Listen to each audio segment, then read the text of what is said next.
भोलेनाथ को प्रसन्न करेंगे तो ठाकुर जी अपने आप प्रसन्न हो जाएंगे। तो जो भोलेनाथ की भक्ति नहीं कर सकता वो ना राम की भक्ति कर सकता है ना कृष्ण की भक्ति कर सकता है, क्योंकि शिव जी ठाकुर जी के भक्तों में सबसे बड़े भक्त हैं। वेदव्यास जी से पूछा गया कि सबसे बड़ा वैष्णव कौन है, तो उन्होंने कहा सबसे बड़े जो भक्त हैं, सबसे बड़े वैष्णव हैं वो भगवान शंकर हैं। वैष्णवा नाम यथा शंभु, सबसे बड़े वैष्णव शंकर जी हैं, सबसे बड़े भक्त शंकर जी हैं। और वही शंकर जी की अगर हम भक्ति करेंगे, उनको प्रसन्न कर लिया, तो ठाकुर जी अपने आप प्रसन्न हो जाएंगे। उनको अलग से प्रसन्न करने की आवश्यकता नहीं होगी। शंकर जी जहाँ जहाँ ठाकुर जी अवतार लेते हैं, शंकर जी अपने आप पहुंच जाते हैं। आप लोगों ने देखा होगा, सुना होगा कि जब द्वापर युग में भगवान कृष्ण अवतार लेकर के आए थे, तो छोटे से थे ठाकुर जी, 2 दिन के थे, केवल 2 दिन के। तो नंदोत्सव मनाया जा रहा था, तो कैलाश वो धुन चली गई थी नंदोत्सव की, और वहाँ पर शंकर जी को जब वो धुन सुनाई दी कि बड़ा ब्रज में उत्सव मनाया जा रहा है, तो उन्होंने कहा ठाकुर जी ने अवतार लिया है, उनके दर्शन तो हम आगे करते रहेंगे, अभी चल के देखते हैं कि मैया की गोद में ठाकुर जी कैसे दिखते हैं, छोटे से लाला कैसे दिखते हैं। तो शंकर जी ने एक बाबा का वेश बनाया और हाथ में डमरू ले लिया और गए नंद बाबा के महल के दरवाजे पर और अलग जगाने लगे। क्या अलग जगाने लगे कि अरे तुम्हारे द्वार पर कोई खड़ा हुआ है। तो उस समय, जिस समय ठाकुर जी का अवतार हुआ था, तो सब वहाँ पर दान दक्षिणा लेने आते थे, क्योंकि उस समय नंद बाबा भरे हाथों से लुटाते थे, सारा अपना दरबार खोल दिया था, जितने भी हीरे जवाहरात थे सब उसको लुटाते रहते थे। तो सबको लगा कि भाई कोई भिक्षु आया होगा, तो जा करके शंकर जी अलग जगाने लगे। तो कोई एक दासी आई और दासी ने कहा कि अरे बाबा आपको क्या चाहिए। तो कुछ आटा दाल चावल ले आए। तो शंकर जी ने कहा नहीं मुझे कुछ नहीं चाहिए, मैया को बुलाओ। अरे मैया तो लाला की सेवा में व्यस्त है, मैया तो अभी नहीं आ सकते, हमें तो कुछ नहीं चाहिए, हमें मैया से बात करना है। अब वो गई दासी और जा करके मैया से बोली, यशोदा मैया से कि मैया एक ऐसा बाबा आया है, दाल आटा चावल उसको कुछ नहीं चाहिए, वो तो आपको बुलाता है। तो मैया ने कहा उससे कहो कुछ हीरे जवाहरात चाहिए क्या, या कुछ धन चाहिए जिससे अपना आश्रम वगैरह बनवाना हो, तो पूछ लो जाकर के। तो गई फिर पूछने के लिए, तो शंकर जी ने कह दिया नहीं हमें ये सब कुछ नहीं चाहिए, मैया को बुलाओ बस। शंकर जी ने तो जिद ठान ली। अरे इतने बड़े भक्त हैं। और फिर यहाँ पर देखिए भगवान लाला बने हुए हैं यशोदा मैया के, यहाँ पे यशोदा मैया की सीट बड़ी है। तो यशोदा मैया के पास जब गए, वो गई दासी, उन्होंने कहा वो तो नहीं कुछ भी चाहिए उनको, तो अब क्या करें। तो उन्होंने कहा ठीक है हमें जाना पड़ेगा, कोई भिक्षु आया है तो ऐसे कैसे वापस चला जाए। तो सब गए। जब मैया गई तो उन्होंने कहा क्या चाहिए बाबा। तो उन्होंने कहा मैया तो एक काम कर कि अपने छोटे से लाला के दर्शन करा दो बस।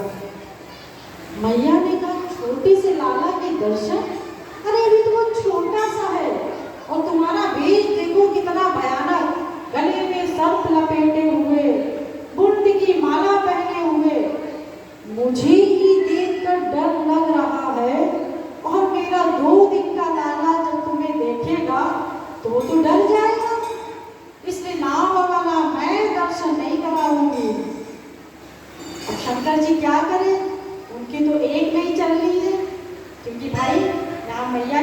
बड़ी है। कुछ नहीं किया शंकर जी ने, क्या करें, वहां से चले गए। चले तो गए लेकिन कैलाश नहीं गए। याद रखना, भगवान शंकर कैलाश नहीं गए, जा करके यमुना जी के किनारे जाकर के बैठ गए और भजन करने लगे, संकीर्तन करने लगे। देखिए, भगवान को बुलाने की केवल एक दवा है। अगर आप लोग भगवान को बुलाना चाहते हैं अपने पास तो केवल एक दवा है और कोई दवा नहीं है, और वो ऐसी दवा है कि वो आपको फ्री में मिलती है। उसमें कोई धन खर्च नहीं होता, कोई परिश्रम नहीं होता, फ्री में वो चीज आपके पास है। ऐसी चीज भगवान को चाहिए। शंकर जी बैठ गए और बैठ करके कीर्तन करने लगे। और कैसे कीर्तन करने लगे? आंखों से अश्रुधारा प्रवाहित हो रही है, रोते रोते शंकर जी कीर्तन कर रहे हैं। और जैसे ही शंकर जी का रोना शुरू हुआ, वैसे वैसे ठाकुर जी का भी रोना शुरू हो गया, जोर जोर से रोने लगे। देखिए, ये भगवान का कानून है। ये यथा माम प्रपद्यन्ते तांस तथैव भजाम्यहम्। गीता कहती है कि जो जीव जिस भाव से, जितनी मात्रा में मुझसे प्रेम करता है, मैं भी उस जीव से उसी भाव से उतनी ही मात्रा में प्रेम किया करता हूँ। नपातुला हिसाब है भगवान के यहाँ। अगर हम ये जानना चाहें कि हम भगवान से प्रेम करते, भगवान भी हमसे कितना प्रेम करता होगा, तो देखिए, जितना प्रेम आप भगवान से करते हैं, ठीक उतना ही प्रेम भगवान को भी आपसे करना पड़ेगा। जैसो जीव करे प्यार,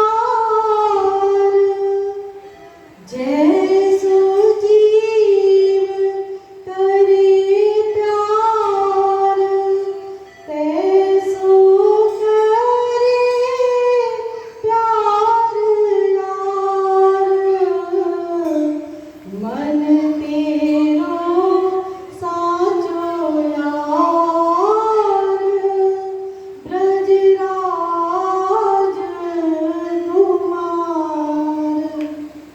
जैसा जीव प्रेम करेगा भगवान को, ठीक नपातुला भगवान भी उससे उतना ही प्रेम करते हैं। बिल्कुल उतना ही प्रेम भगवान करते हैं।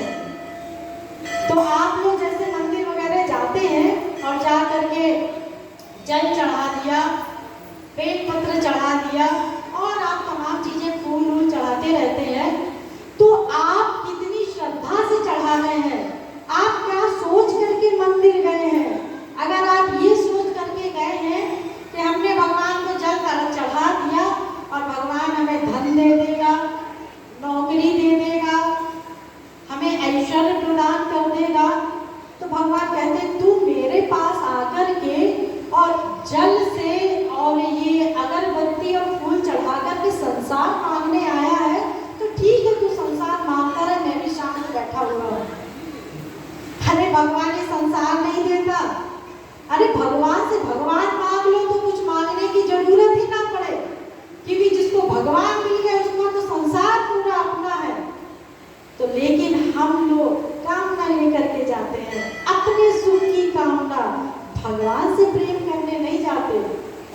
भगवान के पास जा करके क्या आप लोगों ने आंसू बहाए कि हे प्रभु, इतने जन्म हमारे बीत गए लेकिन आपके दर्शन नहीं हुए, हमारा आपसे प्रेम नहीं बढ़ा, हम इतने दिनों से, इतने समय से आपसे केवल संसार मांग रहे हैं, अपने कल्याण का कुछ नहीं मांगा, सिर्फ सांसारिक वस्तुएं मांगी।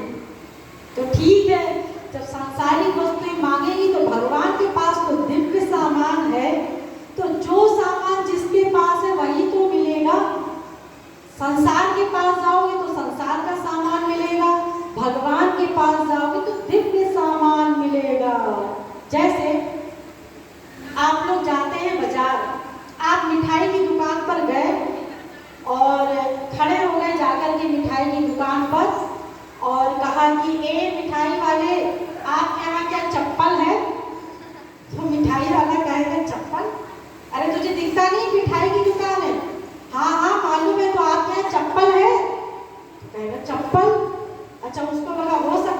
विदेश से आया हो तो हो सकता है उसकी मिठाई का नाम चप्पल हो।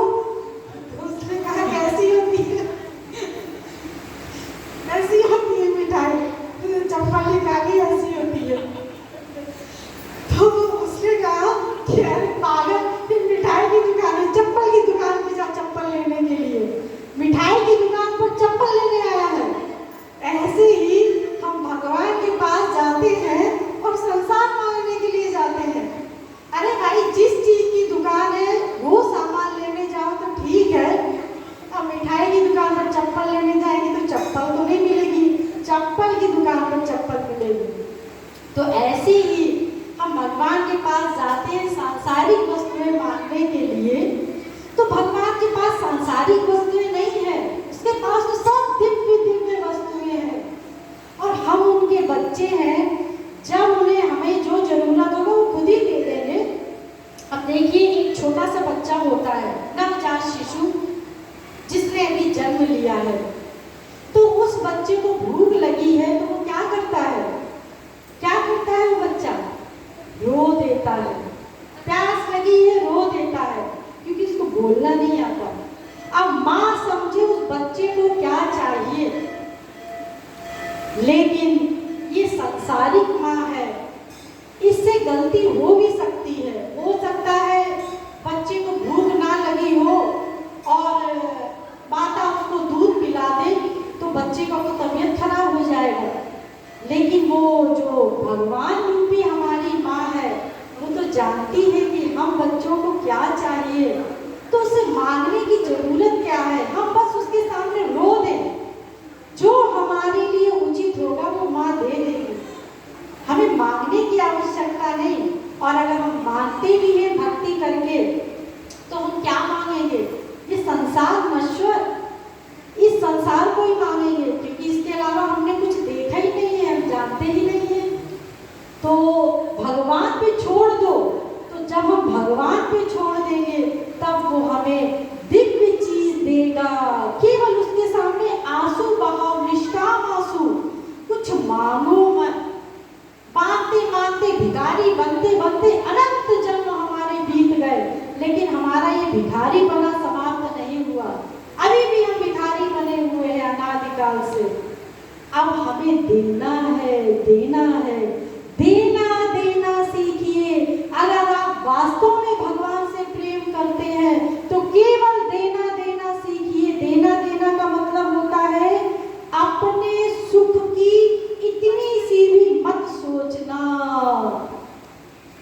प्रेम में है सदा देना देना, सोचना भी नहीं कुछ है लेना। लेने वाला बड़ा भोला भाला, ब्रज के रसिकों में शामिल नहीं है। प्रेम जो करता है केवल देना देना जानता है, उसको अपने सुख की कोई परवाह नहीं होती, वो अपना सुख कभी नहीं मांगता भगवान से। जो वास्तविक भक्त होगा वो अपने सुख की परवाह नहीं करता, उसको तो केवल भगवान के ही सुख की ही चिंता रहती है, सदा भगवान को देने की चाह रहती है। वैसे भी हमारे पास है क्या, ये गंदा संसार का सामान। भगवान कहते तू यही दे दे, ठीक है, क्योंकि तेरे पास कोई दिव्य सामान नहीं है, कहाँ से ला करके देगा दिव्य सामान। तू जो गंदा सामान देगा संसार का, ठीक है, वही मुझे दे दे, मैं वही ग्रहण कर लूंगा।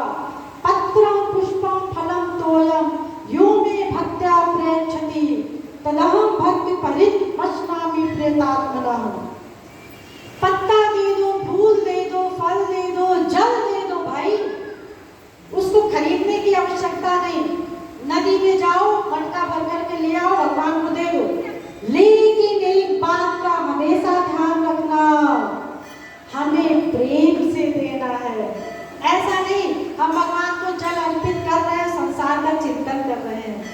भगवान का चिंतन करना है, भगवान के प्रेम का चिंतन करना है।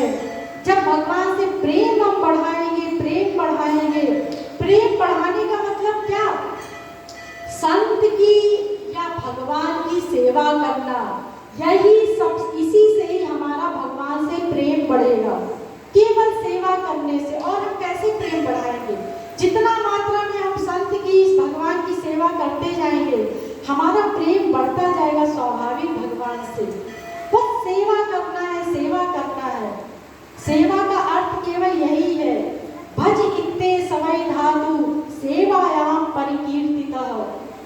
जो हम लोग भजन करते हैं, भक्ति करते हैं, उसका अर्थ ही होता है सेवा करना। लेकिन हम लोग को लगता है अरे क्या, जाकर के जाओ मंदिर में और फूल माला चढ़ाओ, भगवान खुश हो गया, हमारी मनोकामना पूरी कर देंगे। अरे घर से निकलने से पहले एक मनोकामना लेकर के जाते हैं दिमाग में, आज क्या मांगेंगे भगवान से। अरे हमने तो ऐसे लोग भी देखे हैं कि जो कहते हैं भगवान अगर आप हमारी बात मानेंगे तो हम 2 अगरबत्ती जलाएंगे, और आप हमारी बात नहीं मानेंगे तो हम 1 ही अगरबत्ती जलाएंगे। अरे भाई, भगवान को तुम्हारी अगरबत्ती से क्या लेना देना? तुम चाहे 1 जलाओ चाहे 10 जलाओ, भाव से नहीं भी जलाओगे, मन से जलाओगे दोगे तो भगवान तो वो भी स्वीकार कर लेंगे। भाव चाहिए, प्रेम चाहिए भगवान को, और कुछ नहीं चाहिए। ये आंसू चाहिए उनको, कुछ मत दो, बैठ करके एकांत में उनको आंसू समर्पित करो बस। मंदिर नहीं जा सकते, मत जाइए, भगवान भीतर की क्रियाओं को नोट करते हैं। हाँ ठीक है, हाथ पैर दिए हैं तो जाना भी चाहिए, नहीं तो पता चला कल से आप लोग बैठ गए, दीदी ने तो मना किया मंदिर मत जाओ, तो पता चला कि आप लोग मंदिर जाना भी बंद कर दिए, नास्तिक हो जाएंगे। मंदिर जाइए, लेकिन अगर मान लो किसी का पैर खराब है, वो मंदिर नहीं जा सकता, या किसी की हिम्मत नहीं हो रही, तबीयत खराब है, मंदिर नहीं जा पा रहा है, तो घर में बैठ करके चिंतन करो, वही फल मिलेगा जो मंदिर जा करके मिलता है।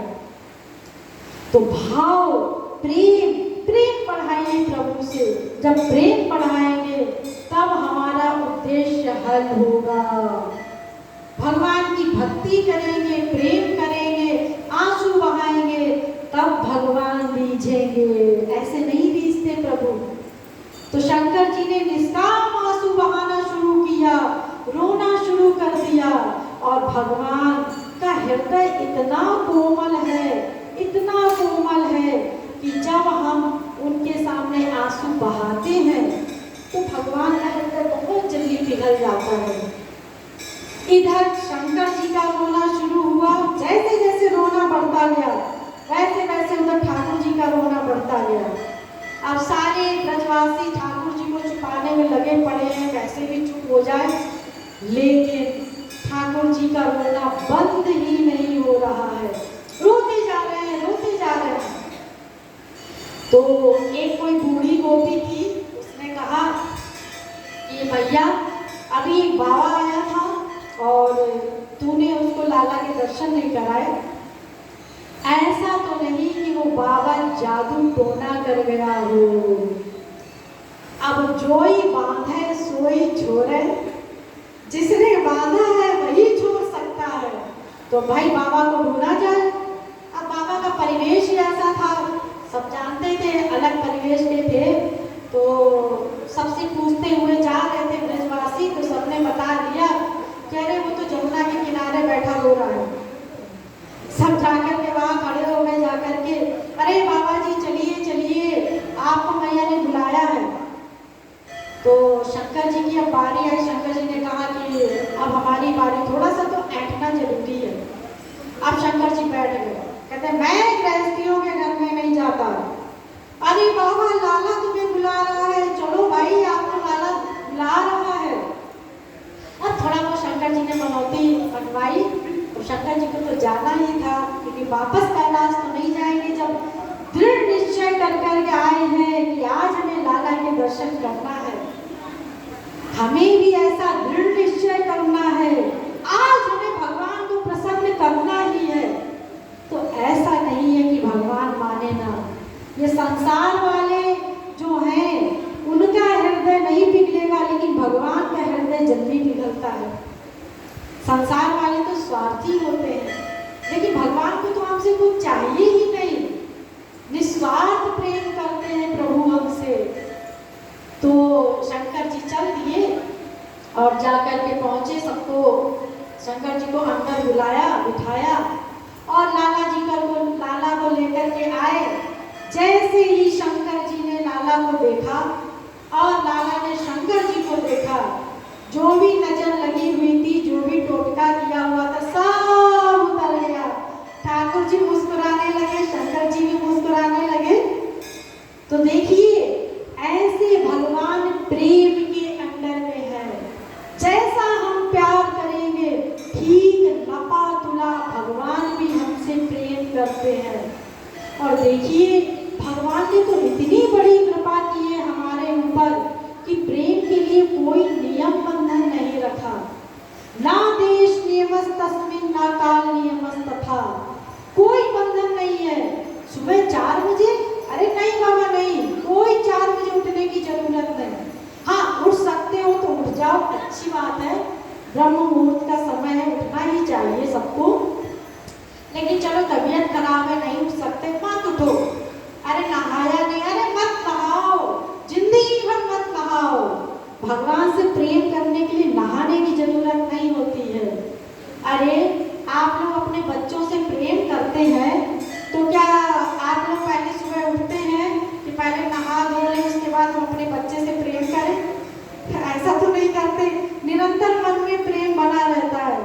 अरे हमारा बेटा बीमार है, उसको 102 डिग्री फीवर है, कहीं 104 ना हो जाए, कहीं 106 ना हो जाए, कहीं मर ना जाए। और वो माँ घर के सारे काम कर रही है, लेकिन मन उसका निरंतर अपने बेटे में है। ऐसे ही हमको भी भगवान से निरंतर प्रेम करना है और मन निरंतर भगवान में रखना है और संसार के सारे काम करना है। ठीक वैसे ही जैसे आप संसार में किया करते हैं। कोई अलग से भक्ति की आवश्यकता नहीं। अरे भागवत में ऐसा लिखा है, वेद में ऐसा लिखा है, पुराण में ऐसा लिखा है, इसकी आवश्यकता नहीं है।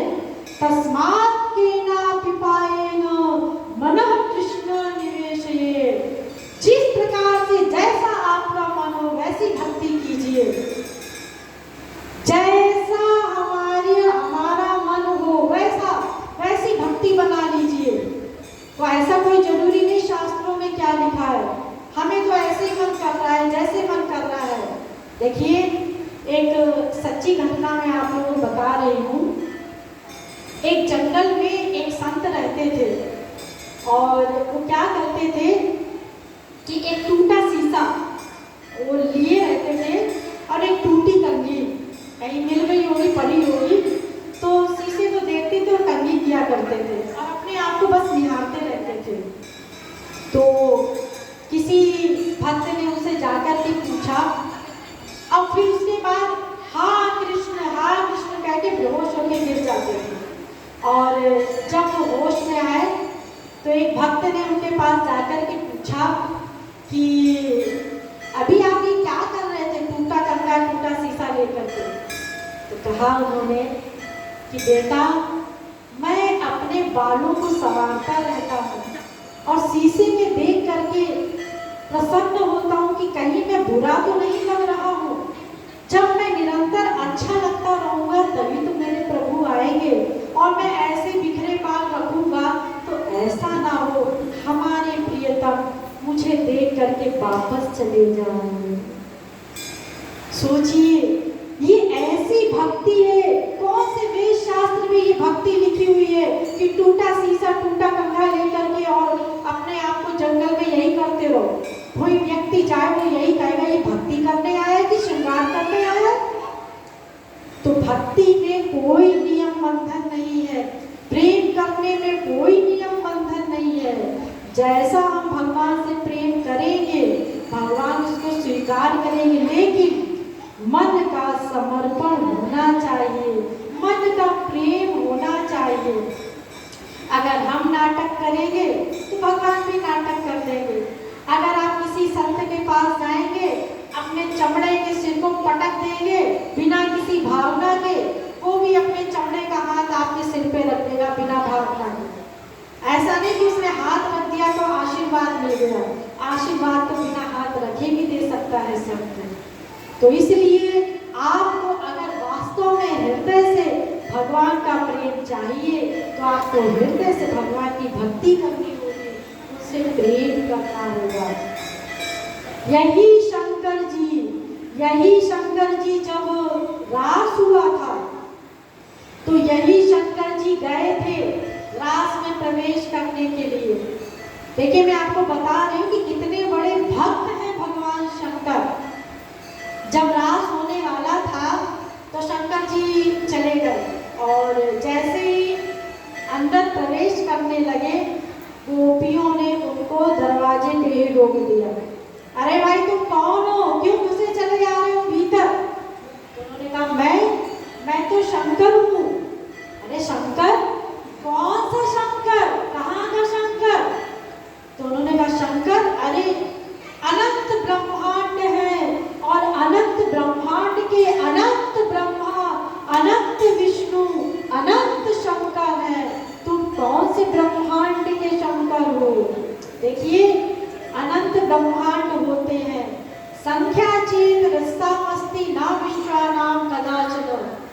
पृथ्वी की धूल के कणों को कोई भले ही गिन ले, लेकिन ब्रह्मांडों की गिनती नहीं हो सकती, इतने ब्रह्मांड होते हैं। तो उन्होंने कहा मैं इसी ब्रह्मांड का शंकर हूँ। तो देखिए, उनको भी प्रवेश नहीं मिला था। जब राधा रानी से गोपियों ने पूछा, उसके पश्चात शंकर जी को प्रवेश मिला था रास में। इतने बड़े भक्त हैं शंकर जी। तो सबसे बड़े भक्त हैं। जब हम उन शंकर जी की भक्ति करेंगे और उनकी कृपा प्राप्त करेंगे तो हमें ठाकुर जी की भक्ति अपने आप मिल जाएगी और सदा सदा के लिए हम आनंद